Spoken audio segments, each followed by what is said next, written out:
Bismillahir Rahmanir Rahim. Harvard, Berkeley, Stanford. Every parent wants their kids to get into their dream school.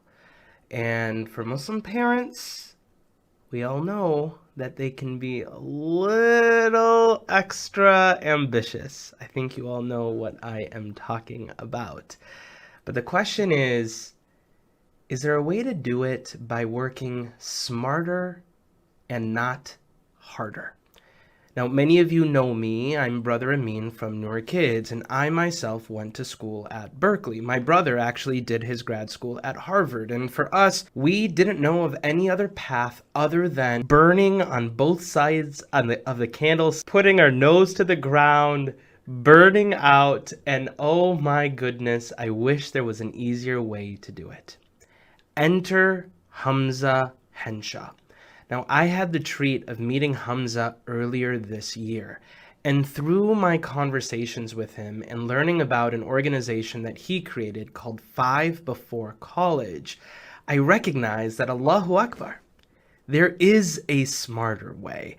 For example, turns out getting into a dream college isn't just about getting a 4.0 or a perfect grade on your SAT. Turns out it has a lot to do with what we do outside of the classroom. And in fact, that may matter even more. Also, as Muslims, leaning into our character and beliefs has been proven to be successful. And there's a framework that we can use in order to help our children be successful. And so it is with that context that I am super excited to have this conversation today. Now, Hamza, who is a Harvard graduate himself, has been doing this for over 20 years. He's helped hundreds of Muslim families and work with them hand in hand to help their children get into their dream colleges. With that said, please join me in welcoming Brother Hamza into the program. Assalamu alaikum, Brother Hamza. Wa alaikum salam wa rahmatullahi wa barakatuh. Now, Hamza, where are you joining us from today? I am from my basement studio slash home in Mansfield, Massachusetts, so between Boston and Providence. It's too perfect because it looks like you're in a library and you do all of this work with helping people with education, and it's just too perfect. Now, I have to ask you, right? And this is a question that came up immediately when we connected with our families. Why is waiting until your junior year of college too late? Middle Yeah, school, that's isn't that too early? I mean, what's the timing here? great question. This is one of the central issues that I thought was so important that I actually built it into the name of our company. So the idea of five before college, it's one of the most common questions I get asked. When should a family begin thinking about this college process? And my answer after doing this for a long time is 5 years before college, which brings you back to eighth grade. I do think that, obviously there are the families who have the Harvard onesies in the crib and things like that. The most crazy example I got was an email from an individual who said, "Although I am not yet married, nor do I have children, I am very interested in the Ivy League for my future." But no, in terms of why middle school, why eighth grade, the reality is that a lot of people come to me for help when they're already a junior or they're a senior. And at that point, their story has largely already been written. We can't go back and say, "Hey, why did you spend the ninth grade summer hanging out on TikTok and playing Minecraft all summer instead of maybe getting out and pursuing some sort of an internship or something like that?" It's interesting that you chose all these classes and yet you say that you want to go down this, this engineering track, but you've never taken physics and things like that. So a lot of times, families start the process too late. And in my experience, I worked at an Islamic school for many years, and I used to teach the students in sixth grade English, and then I was their ninth and 10th grade English teacher, and then I was their guidance counselor in 11th and 12th grade. So by the time they were graduating, I had worked with them for 5 full years, and in that time, you're planting lots of seeds, right? And it takes time for seeds to grow and so on. So if you plant the seeds too late, if you start thinking about this college game too late, the opportunities are not there. And why eighth grade as opposed to ninth grade or something else? Eighth grade, it's like the PSAT. Your grades don't actually get sent to colleges your eighth grade year, but it's the sort of practice year to hit the ground running once you hit high school. For a lot of Muslim families, a lot of Islamic schools are K through 8 schools, and there's a big thought about, should I go to public school? Should I do homeschool? What should we do? So there's a big inflection point for families there as they're planning out their college experience. And eighth graders are starting to try to figure out who they are. Right? Ali radiallahu anh, he gave this advice. He said that for the first 7 years, play with them. For the next 7 years, sort of teach them, and then for the next 7, befriend them or guide them, advise them. That sort of changeover is happening right around that age. For me, I became Muslim at the age of 15, so I was actually in 10th grade, and I find that to be really just an incredible time. 9th, 10th grade, they're figuring out who they are, and it's such an important time for them to have quality mentors in their life. And if you just wait till 11th and 12th grade, it's just too late, in my opinion. I love that. What I heard you say, Brother Hamza, was a couple of things. Number one, I loved you sharing this prophetic tradition, the 5 before 5, and saying, hey, look, how about 5 years before high school graduation? But more specifically, this idea of, hey, we all know the value of compound returns, right? So if you start and plant the seeds in the 8th grade and just do a little bit after that, it puts you in a trajectory, so that way you're able to work smarter and not harder when you're 17 years old or 16 years old and you wake up junior year on your first day and you say, Allahu Akbar, now I have to start working on college. Yeah, it will be stressful. But if you started planting those seeds at an earlier time, it helps. The other thing I heard you say is perhaps we can better position ourselves for admissions. And so it's a really good softball question. What are college admissions officers looking for? I mean, Hamza, isn't it just a 4.0 and a great SAT score? Isn't that what it takes to get into a great school? Or is it more? Yes, alhamdulillah. I like lobbing the softball my way, mashallah. So, I don't want to pretend like grades don't matter. They absolutely do. I don't want that to be the message that people take away from what I teach. But the fact of the matter is grades are a commodity. They're very easy to compare. How does this 4.0 seem different than this 4.0? When you do things that are very easy to compare to one another, it's hard to stand out. What I like to tell people is that different is better than better. Different is better than better, right? Or, the other way I sometimes talk about it is it's the peacock effect. Of all the birds out there, we can think of the peacocks that are so distinctive. So when you're applying to college, the thing which is going to really make you stand out from all those other really strong students is the story that you tell. The passion that oozes out of your words and off of your profile, the way that your recommendation letters written by your teachers talk about you, and not just your accomplishments, but your character and who you are at your core, right? These are the things that are the real needle movers in this high-level admissions. So, inshallah, there's so many different ways to really stand out in this process, but at their core, it's really about figuring out who you are. I think one of the questions that I get asked again and again, when should I start, from the parents, and will this look good for college, from the students? And the reality is that's just not the right question to be asking, right? Instead of asking, will this look good for college, we should ask, does this look good for me? Is this something that I am genuinely interested in? Because when you pursue things that you are authentically interested in, that you're doing not because it's bolstering your resume or something like that, but because you genuinely enjoy those things, then admissions officers have been reading these files for years and years. They have very finely attuned noses to sniff out inauthenticity, right? But when you come across as someone who has, in our world, found their qibla, right, then you're someone who jumps off the page, and you become that peacock or that person who just looks different than all of the other students. So, alhamdulillah. I really appreciate that. I want to share with you two or three things that come to mind as you say this. People often ask me, Brother Amin, what does it take to tell a good story? We've written 200 stories for Noor kids. And my advice is the same advice that I think any writer would tell you. Authenticity. If you've seen any of our Noor kids programs, they always start with, when I was 7 years old, right? When I was 7 years old, this happened. Or if we read a book, the truth is every one of those stories, there's actually a thread of something very real from my own childhood that I weave into it. Why?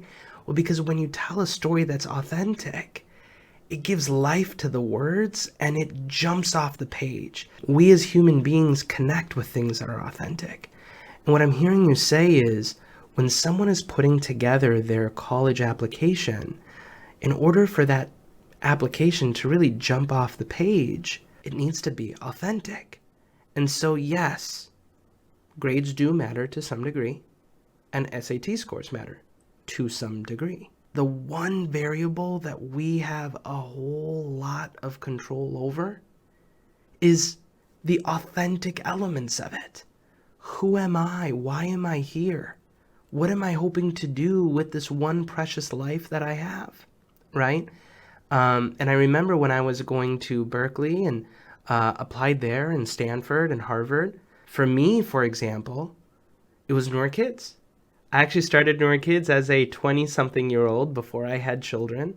And alhamdulillah, every university that I applied to, I actually got into. The reason why I went to Berkeley is because I got the best scholarship there, right? But being able to talk about something that was real, honest, and not just a pipe dream. It wasn't just like a, hey, someday I hope to write. I had already written some of the books. I was like, hey, I'm actually making meaningful progress. It's not something. And you know what's funny? When you talk about authenticity, there was a really big story probably 3 months ago about this gentleman who created a business, has been making millions of dollars, but he didn't get into Harvard. And the reason why was because he used ChatGPT to like build his thing. And it was just this completely fake, not real, not, right thing. And it didn't work. So I'm curious, Hamza. And this is kind of a funny question, but a real one. Somebody asked, Brother Hamza, what is the best extracurricular?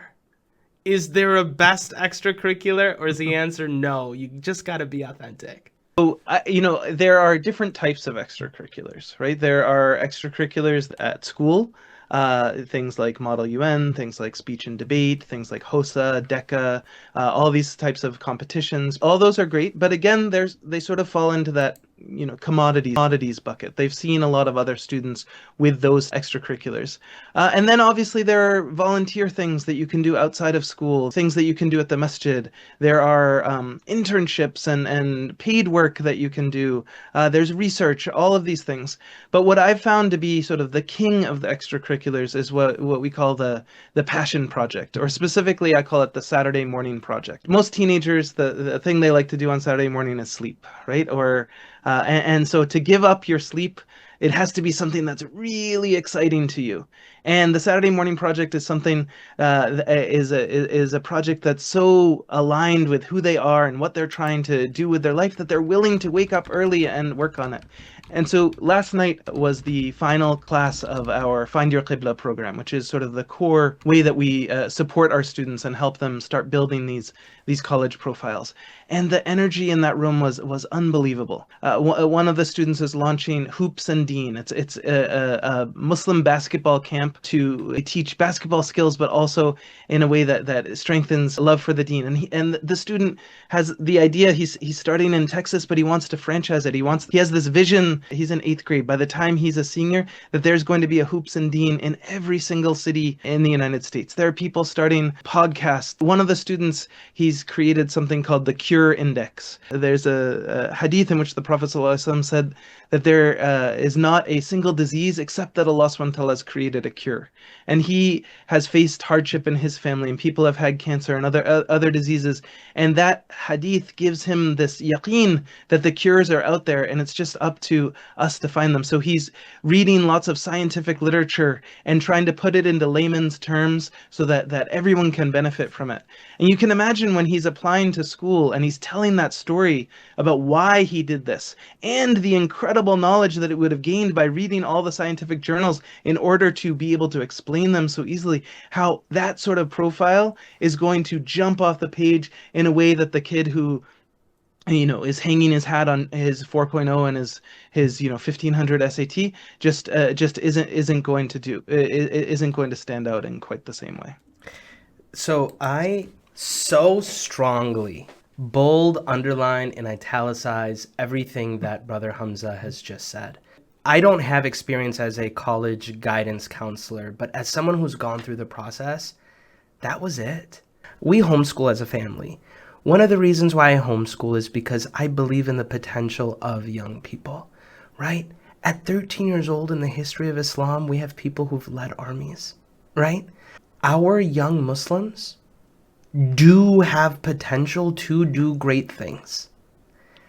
And this, by the way, is one of my biggest issues with college, period, right? Insofar as many of us have this worldview to say, hey, when my child goes to Harvard or Berkeley, then inshallah, someday they will be successful. You know, what I'm telling you is in 2025, my friend, you can start that journey right now. And by the way, inshallah, one of these dream schools is part of it. But even if it's not, inshallah, they'll still be successful. Hopefully, it's through this process of finding their passions, helping invest into them, and helping really bring it to life. When I was 13 or 14 years old, I created something called the Muslim Football League, the MFL. Our first game was the week after September 11, 2001. I still remember this mom calling me. She's like, Amin, do you think we should still do this? I said, I don't know. Let's just do it, see what happens. And alhamdulillah, it was awesome. What I really also like about what Brother Hamza said is sometimes we think about internships, right? In college, it's like, oh, let's get an internship. But Brother Hamza didn't say internship. He said passion project. The good news about a passion project is you don't need someone else to hire you to say, oh yeah, let me take a shot at you and you come work for me. No, if you've got a bold vision to create a podcast to help children who are in a wheelchair build community because that's something you're passionate about, Bismillahir Rahmanir Rahim, no one is going to say no. You can start that today, right? And I think that is really extraordinary. Now I need to ask you, how do we help our teenagers find their passions? MashaAllah. Another question that we get asked a lot. And I think, some people have this idea that, passion is like this lightning bolt that just hits you and you wake up in the middle of the night and you're suddenly passionate. But the reality is our passions develop from trying things out, right? We need to put ourselves out there and let our passions reveal themselves through us taking action. So those early years, the end of middle school, early high school, I think of it as like the all-you-can-eat buffet, right? That there's this amazing Japanese buffet that was near where I grew up. When you go up, you had to be very strategic. Just a little bit of each of the different plates because they had all sorts of different sushis and different things, and you just wanted to get a little bit, and then you brought it back and you were doing your reconnaissance and you were seeing which one really stuck. Right? And then you go back and you pile your plate up high. And so it's the same idea in early high school. Try different things out. Try out for the play a new sport, try out martial arts, explore different things. But eventually start to notice, what are those things that make me lose track of time? What are those things that I find myself without anyone telling me that I'm doing research about it, I'm listening to YouTube videos, listening to podcasts, or I'm just going to the library to find out more about it. What are those things, are really, really genuinely exciting to me that I don't get tired of, and then really try to invest in those things. And what we call that in the admissions world is your spike. People always ask, are colleges looking for well-rounded people who are sort of good at lots and lots of different things, or are they looking for pointy people, who are really good at one thing? And I like to say that they're really looking for twin peaks, right? They're looking for people ideally who have two things, oftentimes that are seemingly disconnected from each other, that they've gone really deep in. So, for example, I had a student, her two passions were computer science. Mashallah, she was a whiz at so many different languages and Arduino and building robotics and things like that. But then she also loved ancient history, Latin, and Greek. She was getting something called a classics diploma from her school. And so she wrote a college essay about what Julius Caesar can teach us about algorithms. And she was bringing ancient history into the modern era in a really interesting way. And so when you have these, two different things that you're really interested in, or at the very least one thing that you've gone very deep in. There was one girl who was obsessed with horseshoe crabs, right? Seemingly random topic, but horseshoe crabs apparently have some sort of blood or hemoglobin that's very good. The antibodies, I don't, something about it. But she became obsessed with horseshoe crabs to the point where she was one of the probably top 10 experts on horseshoe crabs as a high school student.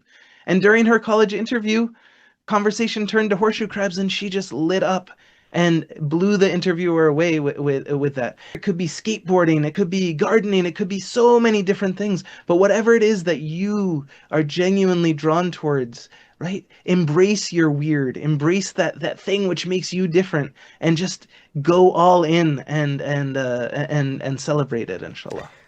What I heard you say was, again, authenticity. You said embrace your weird. And that's such a cool statement, and it's something that's memorable. One of the moms on our chat for Hannah said, isn't every kid gonna say, I'm gonna try to save the world. I'm gonna try to help the homeless. I'm gonna save global warming. I'm gonna create the cure for cancer. Yada, yada, yada, yada. Is that what you're saying? Are you telling us to do that? Or are you telling us to do something else? Different strokes for different folks. Different kids are drawn towards different things.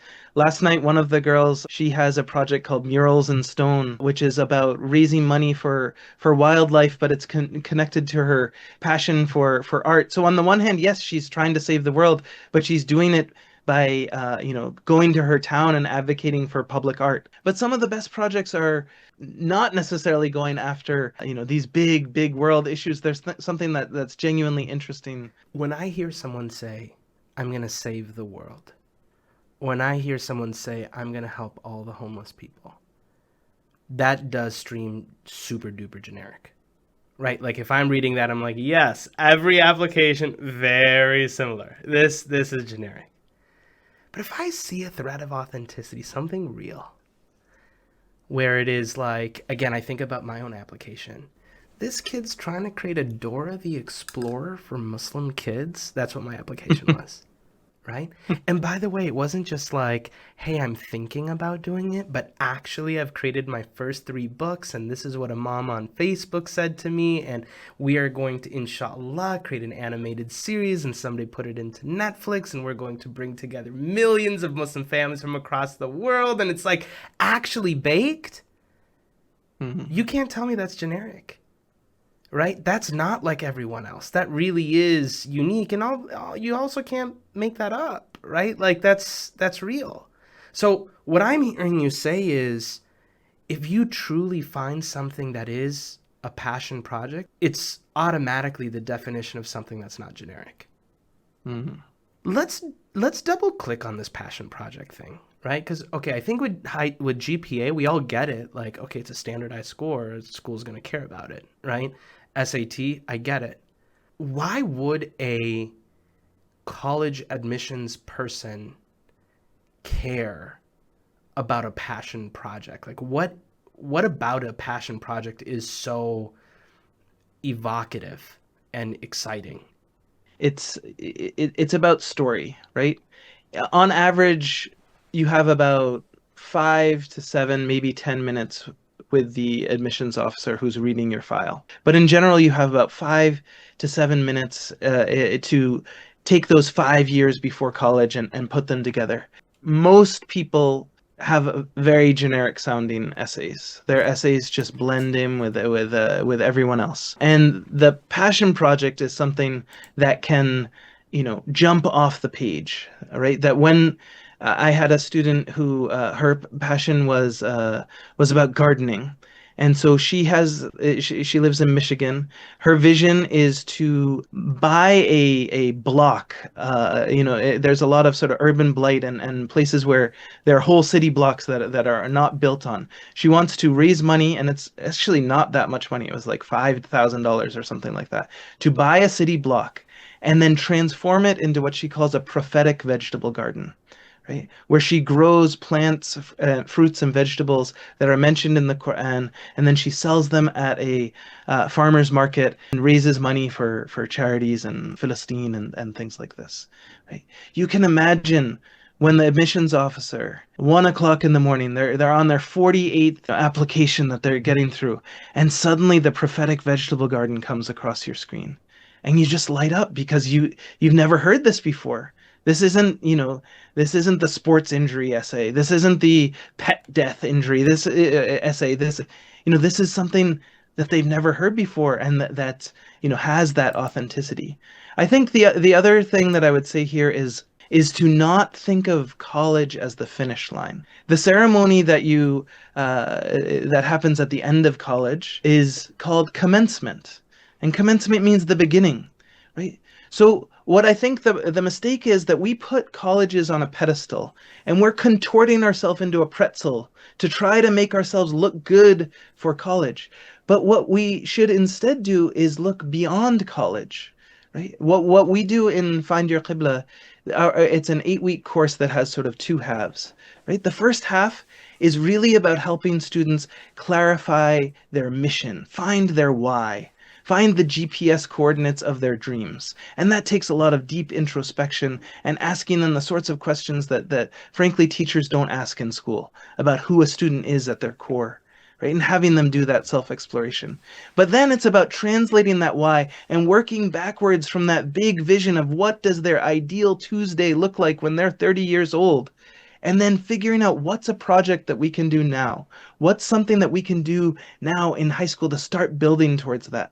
Because then when you apply to college, you don't have this sense of I'm did everything to try to look good for you. You have the sense of I'm going places. I started Noor Kids. I'm going to impact millions of Muslims, and mashallah, look at how Allah subhanahu wa ta'ala has brought that dream to reality. So you're a perfect example of this. When someone comes across the page who is dripping with that ambition and has this vision, and the way you talk about it is, I know, inshallah, with Allah's help, I'm going to be successful. And don't you want to be a part of my story? Wouldn't you like to, help me get to my dreams? And that's you're the energy that you come across in that kind of setting is so different than what you see, in most things. And this is so true for anything that you do, job interviews and everything. All of these things are relevant there. I believe so strongly in these passion projects, right? So number one, when you're applying to college, you put together a application. There's various parts of your application, right? One of it is your grades, your grade point average. One of them is your SAT. That's your standardized tests. You put together some essays where you talk about what makes you tick and what are your goals in life. Oftentimes you put together letters of recommendation, which, come from people who can. And, you might have a resume or something to that effect. So these are like the various elements, and there might be more that are put together in a package that these universities review and decide, hey, am I going to look at him and bring him in for an interview or her for an interview or not, right? And so that's where we were coming from. So assuming everyone knows that, if you didn't, this is a little bit of a quick reminder. Now, the thing about passion projects, right, which, sometimes people use the word internship, which would be like a job working for someone else, a passion project, and Brother Hamza shared so many examples of them, right? Could be a podcast, could be creating a YouTube channel, could be creating, a hoops thing that has a franchise system, like he mentioned. And like for me, when I was a kid, it was the Muslim Football League, the MFL. The reason why I love this is because in education, we often use something called a inquiry-based approach towards teaching. You'll notice in every Noor Kids program, I start with a big question. Every program, I start with that. Well, the reason why is because I want all of the kids who are in my classroom to actually be excited for what I'm about to tell them, right? So if I can build curiosity, then it creates a natural motivation, a natural engine to say, I want to know what he's about to say. If you're truly passionate about something, say for example, your child is super passionate about gardening, and they actually enjoy it. And now you take that thing that they're actually passionate about and you help them dial into it in a way that like gets them excited. You're able to solve the question around motivation. It's no longer me as a mom or dad kicking them to say, hey, come on, buddy, you got to do something on the Saturday morning. Come on, you can't just watch TikTok all day. No, you'll see this natural inclination to say, hey, this is what I want to do. But then number two is, turns out when you're actually motivated to learn, when you have curiosity, the way that educational researchers talk about it, your brain becomes like a vortex, like a Dyson vacuum cleaner that like just brings everything in, right? So if a child is actually passionate about something, now they're like, hold on, let me go on ChatGPT and figure out how do I do this. Now let me go on YouTube, see how I can learn. Hey, let me go talk to, uncle over there, doesn't he own a gardening thing? Let me ask him. And that's when you start to see like real excitement happen. And then finally, the other thing I love about passion projects, it's real. Like when you think about trust, right? A lot of people can talk a big game. Oh yeah, I want to save the planet. Oh yeah, I want to help the homeless. But yo, did you do it? Did you do it? If you actually created something, then homie, you did it. You didn't make it up. This isn't talking a big game. You actually have proven that you've done something. So even like, look, now I'm not looking at college. Think about an employer, right? If you're recruiting a candidate, the best way for me to decide whether this candidate's going to be amazing is, hey, have they actually done stuff before, right?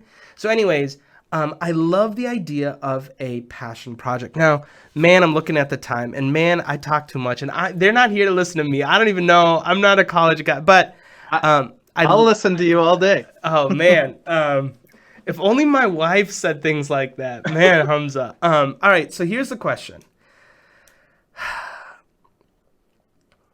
There is a question that we had around motivation. And I think the question is super real. It is hey, I'm the parent of a 7th grader, 8th grader, and I don't feel like they're that motivated. And you, for example, talked about the Find Your Qibla course. Do I push them to do this? Is it something where they have to be excited themselves? How do we spark this motivation? What do you recommend? Yeah, I like to use the metaphor of the gardener's mindset when it comes to raising children. There's the carpenter mindset and there's the gardener mindset, right? And the carpenter is the one who has this blueprint, right? There's only three careers that Muslims are allowed to participate in. I'm sure in the chat people could say what they are. The big three among Muslims. What are those? Doctor, engineer, and lawyer. There we got it. Okay. And those are seemingly the only careers that many Muslim families are sort of funneling their kids towards. And one of my big goals is to broaden the scope of the sorts of professions that we pursue, right? And motivation, can come when we see our kids more as seeds that are planted, that we, put up the fencing, we try to keep the predators out, we water the seed, but we also give the seed space to grow in its own proper way. We also are homeschoolers, and I know you said there were some questions about homeschooling, but I think one of the beauties of that system is that you actually can give the kids the space and time to engage their authentic interests. And that's why I think the outcomes, oftentimes, not always, for homeschoolers can be very good. So I think really it's this gardener's mindset, trying to inspire kids, to let them find their own path. In terms of find your qibla, the way our process works, I don't let parents sign their kids up for find your qibla. I have to speak with every single student, or someone from my team speak with every single student before they can sign up for Find Your Qibla. Because ultimately, it's not the parents doing the work, it's the kids doing the work. And they need to be 100% on board. I always say we are 100% committed to meeting you halfway, right?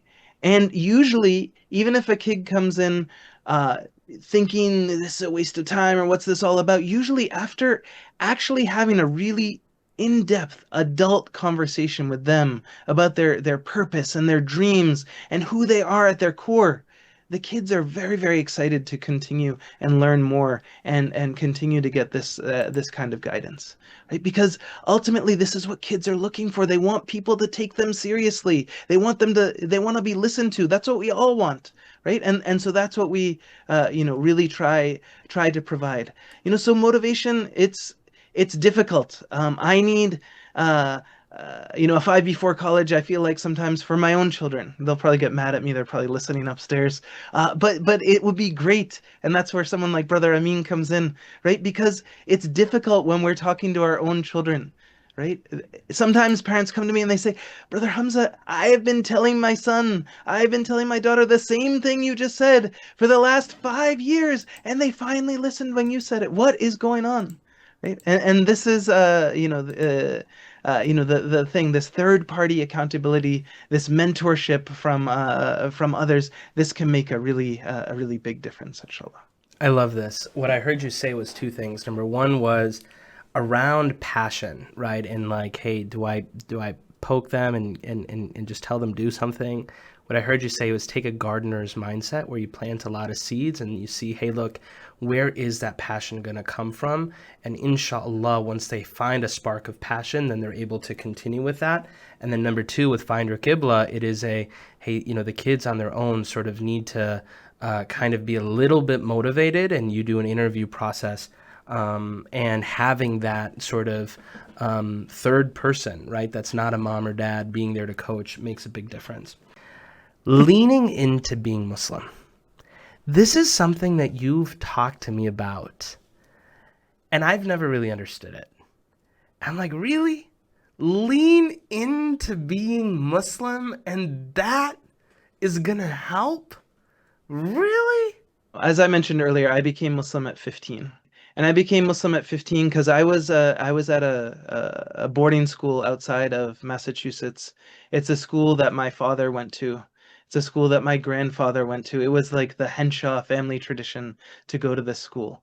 And when I was a freshman at the school, I met a student who was so different than me. His name was Nabil. Right. And he was Gujarati background, but he grew up in Kenya and he lived in Vancouver, and he was just so different, so exotic. But more than anything, he just had a charisma and a Noor about him. In the evenings when we would be getting ready for bed, he would be doing this weird ritual with water. Right? We'd be brushing our teeth and he'd be putting the water up and down his hands, doing these aggressive farmer's blows into the sink, and then he would put his feet in the sink. And obviously he was making wudu, but we had no idea what wudu was. And then he would go back to his dorm room and he would call the adhan out loud. And so as a little American boy walking down the hallway, I hear Allahu Akbar, Allahu Akbar. There were no other Muslims at the school, but Nabil had heard a hadith that said that if you are a shepherd and you are alone in the wilderness, you should still call the adhan out loud, because mountains and the valleys will make dua for your forgiveness. And he took that hadith to heart. A lot of us, we hear hadith, but they go in one ear, out the other. But he believed that, and he made that call to prayer, right? And he used his miswak, and he ate with his hands, and he prayed on the sideline of the football game, making wudu with the water bottles and so on. And he was just openly, unapologetically, joyfully Muslim. And that had this magnetic effect, and three of us ended up embracing Islam. And what I've seen again and again is that when students, Islam is a huge part of their identity. For them to apply to college without talking about that, feeling that they have to brush that under the rug, right? Because they're afraid of Islamophobia, or they're afraid what will people think, that is really problematic. Because for some of our students, the people who, mashallah, who are Noor kids and they become Noor teens, right? Islam is part and parcel of who they are. And leaning into that identity, right? And I can give so many examples of students that I've worked with where, it was Islam and what it caused them to be, the character that it caused them to have, right? That was their X factor. And so leaning into your Islamic identity, being unapologetically Muslim, but not in a accept Islam or swelter and die, not in that kind of a way. Obviously there's a hikmah, there's a wisdom. These days things are pretty crazy in the higher ed world. Like you have to be smart, right? But at the same time, you have to be yourself. And for us, if we have the akhirah mindset, and we know that ultimate success lies in leaving this world with the kalima on our tongue, how can our college essay be authentic? How can our college application be authentic if Islam doesn't show up in some form or fashion? So what I'm hearing you say is the reason why we should lean into Islam in our application process is really about, just being your authentic self. Yeah, I think that's definitely a big part of it. And and also, a goal of mine, is to, inspire kids to dive deep into our beautiful tradition. It's very easy to get off track, to get lost in the sauce, to have your niyyah corrupted and so on. So using these this high school years as a time of deepening our connection to Islam, is so critical, right? We always talk about begin with the end in mind. We know where the end is, right? We know where we're all going. And so when you have that akhirah mindset and you make decisions, starting at a young age with that in mind, and you're trying to build your Jannah through your actions and through your decisions that you make during high school, college results are a fringe benefit of a life well lived, right? The college results are, they just come along with the package, right? If, and like you said before, it's also, I don't want to give the impression that if you don't go to an Ivy League school, you're a failure. That is absolutely not what I teach, right? Obviously, some people, they know that I went to Harvard, and, let's be honest, for marketing, it's pretty helpful.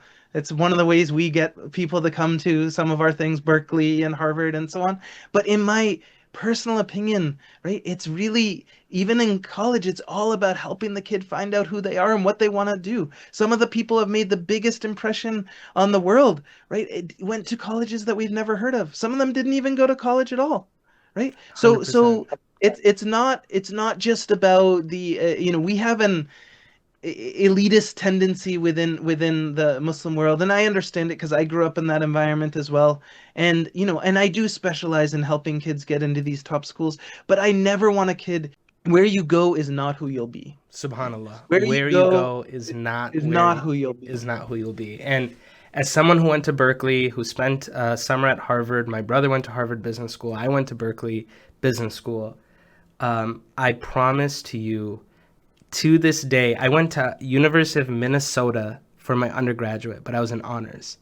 The kids who are in the honors University of Minnesota today, 25 years later, are likely more successful across every dimension, their family, their faith, the contribution they've made in the world, than any of my peers at Harvard or Berkeley. And so I just share it to say, like, hey, Getting into one of these schools is not the end of the world, although it is a good goal, but it's not the, hey, end all be all. And I think that was such an astute point to make. I want to ask you,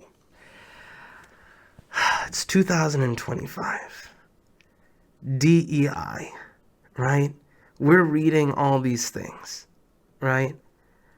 So the mom or dad is thinking to themselves, Beta, I don't know if you should talk about being Muslim, man. Don't do it, man. So, I mean, is that real? I mean, and I guess, do you feel like anything has changed? And given your relationships within the industry, is your sense that like, hey, this should change, or what's your perspective? Yeah, it's a great question. I was just speaking at a masjid on Saturday, and that question came up. And my honest answer is, I'm not sure.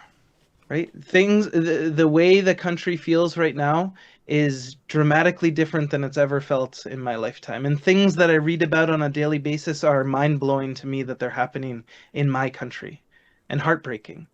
And so I can't say the way I usually answer that question, the way I answered that question, until recently was that, people will say my child, is an advocate for Palestine, and this is a big part of them. Should they talk about that? And I said, well, you need to think carefully about it, but do you really want to go to a school that doesn't want you on their campus because of your beliefs and what you stand for? And I think the reality now is that the colleges do want people like that, but the colleges are afraid that their funding is going to get removed if they have people like that.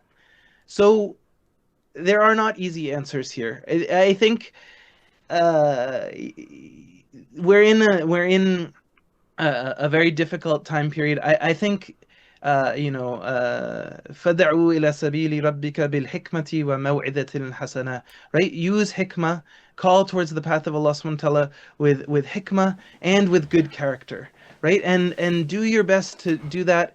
And but still, Islam can come into your essays in more subtle ways, in the way you show up, in with your classmates and things like that. So it's a great question. I wish that I didn't have to give such a complex and answer. But the reality is we're in uncharted waters right now. All right, so this Muslim thing, it's kind of a big deal. And there's two sort of minds I have. Remember when I told you about how I got into Berkeley and Harvard? Man, I was like the Muslim guy, Muslim Noor kids, right? And at the end of the day, again, it's about authenticity. How am I going to be my authentic self if I'm not going to talk about the part of my life that is the most important, right? And I think what Hamza said, in my view, is, the thing I think about. Again, it's a lot of times it's similar to career, right? We as parents might think about job. If a company is not going to hire me for being my authentic self, then I don't want to work there. I'd rather go somewhere else, right? And subhanAllah, our talent is worthwhile. And subhanAllah, there's a lot of really great organizations. Now, that said, there's a wisdom. And what I appreciate, Hamza, is inshallah over this summer, as you learn more on your email list, I'm hoping that you share a little bit about that wisdom, because my sense is there's going to be a lot of people who are interested in it. Okay, so I want to shift gears here, and I want to talk a little bit about schooling. Is it true that students who go to Islamic school don't get into good schools for college? That's a provocative question. It was a joke, everyone. It was a joke. People getting angry. No. So what's the situation? If I go to full-time Islamic school, am I in trouble? Great question. And part of my background, my story, I started my career in Islamic finance, and fairly early on realized that was not my calling. And I transitioned, towards education. And I worked in lots of different schools, including one of the oldest junior boarding schools in the country, a really well-known school. But then I tried to bring all that experience to an Islamic school, to a school here right in the town where I am, Mansfield, Massachusetts, called Al Noor Academy. And when I got to Al Noor, mashallah, it's like the little engine that could, right? It has very, very limited resources. Compared to the public schools, it's getting half the amount of money per pupil. So they have to make do with less. And yet, the very first student I had to help place into college got in early to Harvard, mashallah. And for a student to be able to, you know, go to a place where they're really embracing their Islamic identity and so on, but then also to have the same opportunities, that students going to other schools have is really remarkable. And, so alhamdulillah, that continued year after year. The students from that school were going off to many of the best schools in the country, and that's one of the reasons that I ultimately decided to create Five Before College, to try to take the expertise that I developed and was using within the school setting, forming these incredibly deep relationships. But I wanted to broaden the impact of what I could do by bringing this expertise to the ummah as a whole. And that's really what, where Five Before College was born. That said, not every Islamic school is the same. Not every school, not every public school is the same, right? Schools have different strengths. And, last year I ran a professional learning community for college counselors at Islamic schools, because I think that is an area that a lot of Islamic schools need to upgrade. And so, we have a small community of Islamic school educators, college people, who are doing this. But absolutely, with the right guidance and with being able to tell their story well, the Islamic school can actually help you be that peacock, help you stand out. Because by definition, by going to an Islamic school, you have a different sort of profile. I'm curious, Hamza. So real talk. Okay, you don't have to give us the party lines here. Okay, formal, a Noor Islamic school alumni. Okay, as a parent, what are 3 things I should be looking for in my Islamic school to be able to identify, hey, is my Islamic school prepared to help my child? Or am I asking the wrong question completely? Mm. No, it's a good question. I think you know I, I have a lot of views on the subject. As you can imagine. And you don't give me the party lines, Hamza. Don't give me the party line. This is a private event that is With being 200 streamed. people. That is being streamed on YouTube.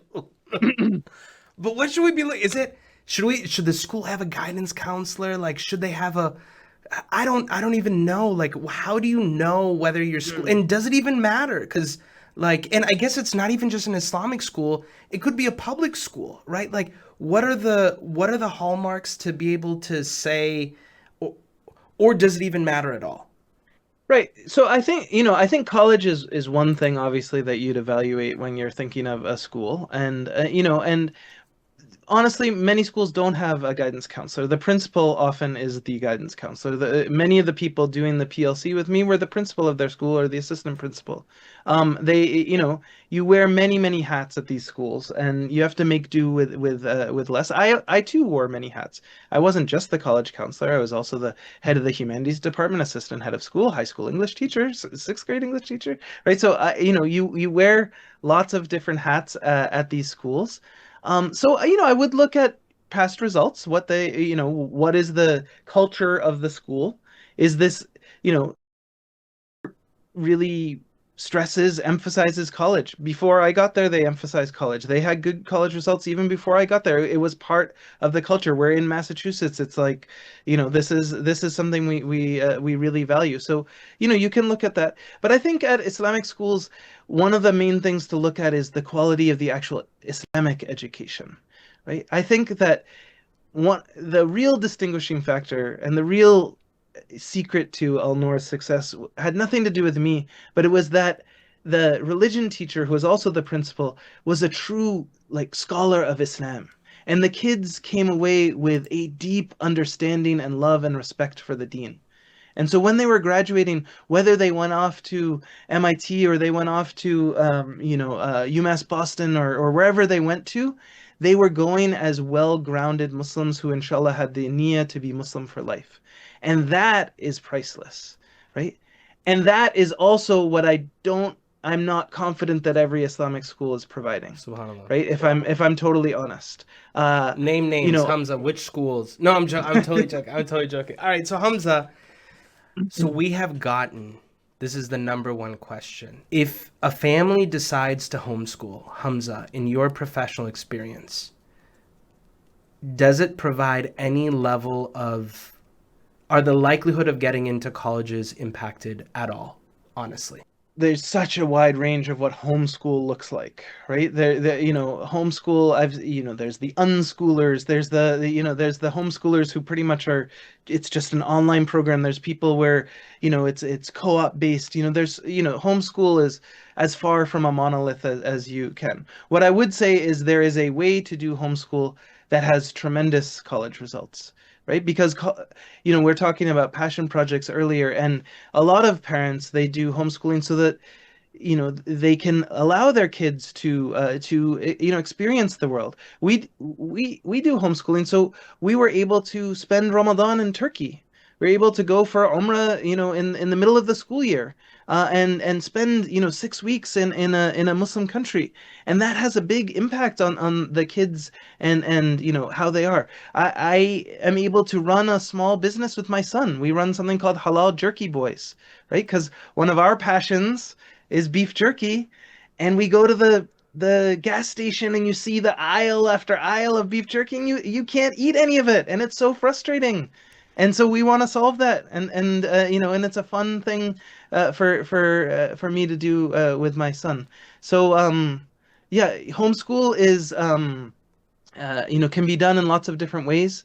There are I obviously have helped a lot of homeschoolers. There are some college professionals who they are college placement people who help homeschoolers. That's their single specialty, right? And those are people. Sometimes, the best thing I can do when a family comes to me, they're looking for something very specific, is to refer them to someone who is a specialist in their area, right? There are college counselors who specialize in students with learning differences, or who are looking for therapeutic programs or looking for different things. And one of my goals as a professional is to admit when I don't know. I think it absolutely can work, but you do need to research, and you do need to understand, if you're doing homeschool in high school, right, that parents are the guidance counselor. Parents are the ones writing the counselor letter. Parents are the ones providing the transcript, right? And there is a system to do that. The knowledge is out there. And I'm happy to direct people towards resources for that. But it is a responsibility you're taking on your shoulders. So long story short, there were homeschoolers with me at Harvard, and there are homeschoolers in every other school that you can imagine. What I heard you say was homeschooling is not a monolith, and really it depends. So Hamza, here's my question. Can you think, in your experience, have you worked with any families who've homeschooled before with Five Before College, and helped them be successful? Yes, many, many. Okay, so can you give us like an example, maybe of one, right? Of, hey, because what I heard you say was there are some families who homeschool in a way that really is transformational and that really helps. And so Hmm. I'm curious, like, what did that actually look like? And Right. what was their story? Right. So there was a family that in the very first cohort of Find Your Qibla, this was last Ramadan 2024, who came to me, and they were a homeschooling family. And as I talked to him, like, I started getting so excited thinking about how fun it would be to help him tell his story, because he had done so many fascinating things. He had done permaculture in Jordan. He had studied Arabic in Egypt.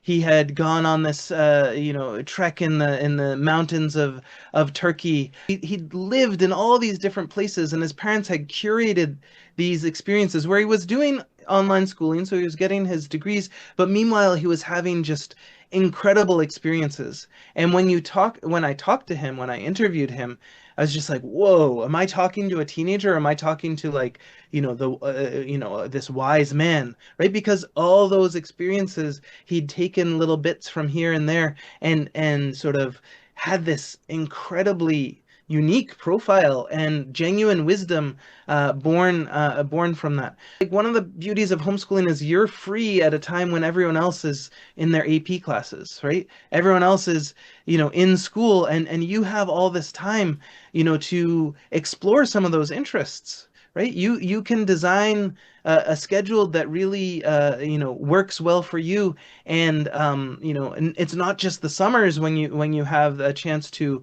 explore different opportunities and so on. You can do it. You can do it throughout. I think what some Muslim families do with homeschooling though is, I'm afraid of the public school. If they go there, they're going to lose their iman. Therefore, I'm just going to throw them into this online program and just hope for the best, right? And that type of homeschooling does not necessarily have that transformative impact. Oh, there goes my camera again. I'm gonna zoom back out. So you were talking about, you said, and I was going to ask you, so just in general, what's the biggest mistake they can make that sets their child up to not be successful in applying to college? I think trying to force a rigid structure on your kids, try just you know not listening to them and so on. I mean, kids are resilient. Like there is the unschooling movement, and I know some unschoolers who really, it's like free range childhood. They let their kids, like, they're like, we want to go back to the 80s where you just, after school, you got on your bike and you just played with your friends and you played in the dirt, and like, and so on. And honestly, that profile is different, right? Different is better than better. In my opinion, as someone who embraced Islam and is raising children, has worked with children, Islam really needs to come from the bottom up, right? Islam needs to come from the bottom up. It needs to be, something, that is a choice. A lot of times people see me and they say, Brother Hamza, mashallah, you are Muslim by choice and we are Muslim by chance. And I don't accept that type of opinion. First of all, we are all Muslim by choice, the choice of Allah subhanahu wa ta'ala. Yahdi man yasha wa yudillu man yasha. Right? Allah subhanahu wa ta'ala guides whomsoever He wills. He leads astray whomsoever He wills. The fact that you were born Amin and I was born John Marshall, right? It doesn't matter. Allah subhanahu wa ta'ala chooses whom He guides. But also, we all need to be Muslim by choice. We all need to make that choice to be Muslim. Just because your parent is a doctor, does that make you a doctor? Would you let your mother go under the knife of someone who said, "Oh yeah, I'm a doctor because my dad's a doctor"? It takes work to be a Muslim. We all have to make that choice, right? So I think the mistake that I see with some homeschooling families is they're coming, mashallah, they're very deendar, they're very conservative, but they don't make any effort to really see the world through their kids' eyes. And they're trying to push a version of Islam that is very difficult for the kid to stomach, and it creates a gap between the students. One of the passion projects that I loved that one of my students did over the last summer, she wrote a guide for Muslim parents about how to raise American-born teenagers. Wow. We should publish it. Yeah, I agree. She based on her own experiences and everything, she's like, this is what I wish every Muslim parent had, so they could know like the operating system for an American teenager, right? So that and there is some element of that our kids are growing up in a different sort of environment. So, and I don't think this is just for homeschoolers. I think a lot of Muslim parents are that way. It's not easy, right? This sort of work is not easy, and I hope that what I'm saying doesn't offend anyone, Don't worry about it, or anything like that. But the reality is that our kids, many of the parents were not born in this country. Their upbringing was quite different, and the kids need to put effort into seeing the world through their parents' eyes, and the parents need to put effort into seeing the world through their kids' eyes. Subhanallah. I really appreciate it. And I think that obviously there's a lot more there that could be extracted specifically related to homeschool. And by the way, there's a ton of questions Some people are like now homeschool curious, and I think we can do a separate program on it. And also, one of my friends, Zahir Arasto, is here, who leads an organization called Legacy Islamic Online High School, Legacy Mm, good place. IOHS.org. Please check it out if you're interested in online homeschooling as well. And we're going to be wrapping up here shortly. So, Hamza, final question. It came from actually one of the students on the call, and I thought it was phenomenal. What's one thing you wish you did sooner? Or, I guess, in your professional opinion, what many people wish they did sooner? Right. That's great, and it's so exciting to hear kids thinking in those terms. You know, I think that when you're in school, when you're in the school environment, it privileges a certain type of knowledge. It privileges students who know how to play the game. And the game is, you can figure it out. You figure out what the teachers are looking for. You regurgitate those things on your things, and you sort of get the grades. But a lot of times, kids are very reactive, right? Their whole life revolves around their AP classes and their extracurriculars, and they don't really have ownership over things, in their life. And they don't really think about why they're doing all of this. One of the questions I always ask is, why do you want to go to college? Let's say that the outcome was identical. Let's say that you were going to earn the exact same amount of money, you were going to have the exact same level of prestige, or so on. Would you still want to go to college? And some of the kids are very honest and they say, no, the only reason I want to go is because it's going to increase my earning potential. But other kids they say, yes, because I love learning and I want to get to that next level, right? They have reasons that they want to they want to go, and that's really, I think, what people can do. What I find, one of the reasons we start in that eighth and ninth grade time frame is because that's a time when kids are trying to make that transition into adulthood and figure out who they are, right? And trying and you need to give them the space and create the space for them to have those conversations. And sometimes it's hard to have those conversations with our own kids, right? Sometimes, like maybe some of you guys can give me tips about it, but it's hard to have that really big, deep conversation. But those are the sorts of things that I find yield lots of fruit. Is helping kids, in this first half of Find Your Qibla, one of the activities we do, it's called the 51 list, and anyone can do this, inshallah. What you do is you sit down, you give yourself half an hour, and you brainstorm a list of 51 things that you either want to be, do, or have.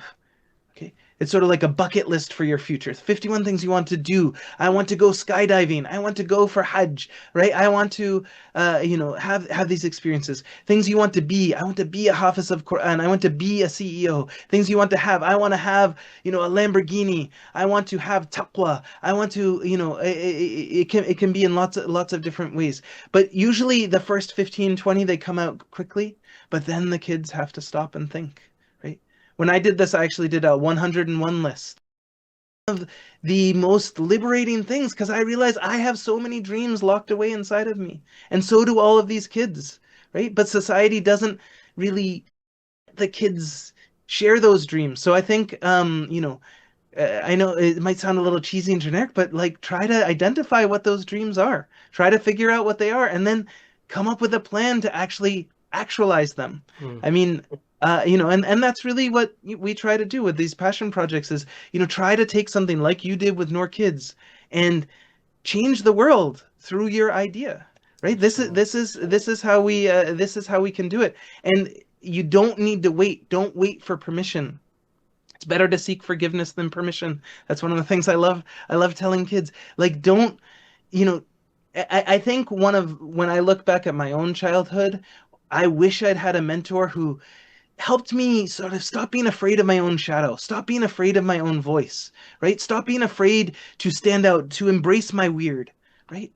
To showcase my authenticity. Kids are so afraid. There's this thing called the spotlight effect. They think there's a spotlight shining on them, that everyone's always watching them, right? And the reality is everyone is in their own head thinking that everyone's watching them. We're all like ants walking around thinking that the world revolves around us, and that's just not the reality. So, just try to, put yourself out there, like take risks, say the thing that you're afraid to say, like you're doing with me, is trying to get me to be authentic, trying to get me not to play the party line. That's what stands out to people, right? But you need to figure out who you are. And these days too many kids are just, they don't know who they are because they're just the dopamine snack generation of going through Instagram and TikTok, and they're not developing ideas, they're not reading books, right? They're not interacting with ideas. And so yeah, sorry, there's so much I could say. Books, I think, is one thing. We did an amazing webinar a month or two ago with this guy Nick Hutchinson. It was so spectacular. He changed his life from a high school dropout to someone who's a serial entrepreneur, who's founded multi-seven-figure companies just through the power of reading, right? Wow. 15 minutes a day. And I think, more than anything, if there's one quality or habit that you can instill in your teenagers, it's a love of the written word, and it's a love Man, of books. Give them a bottomless book budget, right? No matter where you are in your financial things, you can always scrape up $5 for a book on eBay, or a library card at least, right? Like, I think these are the things that we can do for our children that really, really pay dividends. Allahu Akbar, Allahu Akbar. Man, you just drop gems, and it's just like gem after gem after gem after gem. And that last monologue there was huge. One of the things I just heard Brother Hamza say is, what do I wish I did earlier, or what high schoolers did earlier, is dream bigger than you ever thought possible, right? Don't let yourself dream, and dream big. Give yourself that permission to do it. That was what I heard him say primarily. I also heard him say developing a love for books. By the way, we research character, right? And turns out a love of reading is tied to success metrics in an empirical way, meaning one can say with a sort of 95% confidence level that the more someone reads empirically, the higher likelihood they are to be successful. And that means things like how much money you make. All right. And I know that's something that like Muslim parents get excited, like, oh my goodness, make more money. All right. So then the question is, why do some kids like to read and some kids don't? Turns out it starts at a super young age. And that's my plug for Noor Kids. Let's go. Let's go. Do you see what I did there? Okay. So look, And there are a lot of people from my audience who might be less familiar with Noor Kids, and it's such a blessing to get to spend this time with you, Brother Amin, and I would have this conversation all day, every day, and the fact that there were 300 people or however many there were. I know we had probably over 1,000 people register for this. The fact that they were there listening along is amazing. But oh, guys, here's the QR code and the link to sort of get onto this 7-day college roadmap, noorkids.com/5, and the QR code. I want to summarize some of the notes I took from this conversation. The first thing that I heard Brother Hamza say is start. None of us want our kids to be stressed out. And I don't know about you guys, but I literally lived through it. It was the worst. I remember thinking that if I don't get into this college, I'm going to like crash and burn. And it was like the worst feeling ever. Allahu Akbar. I wish I had a coach during that process. I wish I had someone like Brother Hamza who helped me. And I wish I would have started earlier, because frankly, if you start earlier, it helps. Number two, what I heard, and a really great time to start, 5 years before, college. So that's sort of when you're in the 8th grade, is, I believe, right? So 1 year before high school. Number two, we talked about, look, it's different is better than different better. is better than better. Different is better than better, right? So lots of times, when we're thinking about competing with other people, because yeah, it is competitive. Competing on GPA, competing on SAT scores can be really challenging. Now, it's not to say SAT scores don't matter or GPA doesn't matter. I mean, they do. But different is better than better. So now the question is, how can we be different? What I heard Brother Hamza say is embrace your weird. He said, be authentic. when you are your authentic self in your admissions paperwork and essays and things like that, your story is going to jump off the page. And because it jumps off the page, it will give you the most high likelihood of being memorable and inshallah giving you a shot to get into that school. Now, in the spirit of that authenticity, that means we shouldn't shy away from being Muslim. If that's core to who you are as a human being, and if you were to hide that on your admissions because you're worried about it, well, what you're going to end up doing is you're going to put a lampshade on your Noor and it's going to dull it. And now your story is not going to be authentic anymore. Instead, take the lampshade off and be your authentic self. And that will, inshallah, give you the best shot at being successful. Although, do it with wisdom, do it with hikmah, being thoughtful about the other challenges that some of these universities may have. What we also talked about, which I think needs to be bolded, underlined, and italicized, is that college is actually not the end. Brother Hamza said college ends with a commencement ceremony, meaning actually that's when the beginning starts. We shouldn't look at college as the end-all, be-all. Rather, even this process that we go through to prepare ourselves for college should actually be grounded not in college as the destination, but the akhirah as the destination. If we really start with that mindset, not for, hey, how am I going to get into Harvard? We should be asking, how do I get into the 7th layer of Jannah? And if I really start with that, then hey, more likely than not, I'll get into a good school too, right? So we should start with that end in mind. One of the key things that we talked about was the passion project. Brother Hamza gave a bunch of examples of a passion project. Things like, for example, a podcast or a YouTube channel, or, for example, a basketball after-school activity that serves various communities. And I think that there's probably even more there that we could build on in terms of specific examples. But the point is, these passion projects are one of the best ways to showcase our authenticity and make our sort of candidacy jump off the page. The best part about it is we're not waiting for someone else to give us a job. It's something we can do on our own. And ideally for a student, it's something that they're innately passionate about. So we don't have to as a parent poke them and say, do something. It's something that they themselves are pretty excited about. We talked about different types of school. Brother Hamza said that, look, real talk, schooling may or may not matter, frankly. What really matters is, basically what we do in terms of our candidacy. But he said, when you're thinking about Islamic schools, one way to evaluate whether your Islamic school is going to really help you with college is their approach towards Islamic education.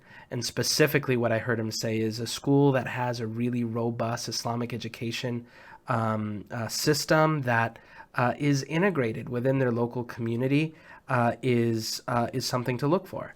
And then with respect to homeschool, what I heard is, look, there's a lot of diversity within homeschools, and ideally, we pick a path as parents that allow our children to have sort of a transformative experience. It's a buzzword. I think there's more there, but ideally, with respect to homeschool, we are allowing our children to blossom, sort of like allowing the butterfly within to come out, and we as parents are trying to enable that through that journey. Brother Hamza, I want to thank you so much for joining us today, and I want to once again just remind our families. So Five Before College is an organization that Brother Hamza created primarily with the goal of helping families get their children into dream schools, right? Where Brother Hamza helps take kids on a journey to, inshallah, begin this process. 8th grade is like one of the best times to start. It is competitive. I shouldn't say it's competitive. What I should say is there's an interview process, right? So it's not a, hey, I'm going to sign my kid up and he's going to do this and I'm going to force him to do it. It's a, hey, we got to make sure that your child's a good fit for it. But you'll be able to find out more if you join their email list, inshallah. Fella, let's do it again. There's we'll so much more to talk about. We'll do it again. We just inshallah. scratched the surface, inshallah. But hey, man, I want to appreciate you so much, and this was really a treat. Inshallah. Assalamu alaikum wa Jazakallah khair. rahmatullahi wa Assalamu alaikum wa rahmatullah, everyone. All right, we'll see you later. Assalamu alaikum.